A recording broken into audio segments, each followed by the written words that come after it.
Сега тук вече сме дигнали кабината. Майсторе, кажи сега какво ще правим тук. Освобождаваме. Кое беше сега? Ще освобождаваме. Маслото сега ще освободим.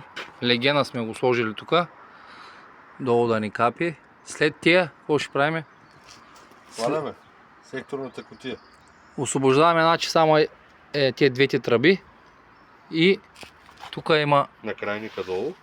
Тук има 2 болта. 3. Тук долу тоя. На крайника. И тук горе тия двата, ако не бъркам, нали? Да. Ще трябва да ги махнем и тях. И тази планка може би, Да. дето е за стойката за някакви кабели тук или какво е. Също, това е с торк. Тук мисля, че е 30, тук отзади е 45. Или нещо такова. Така, това е за сега.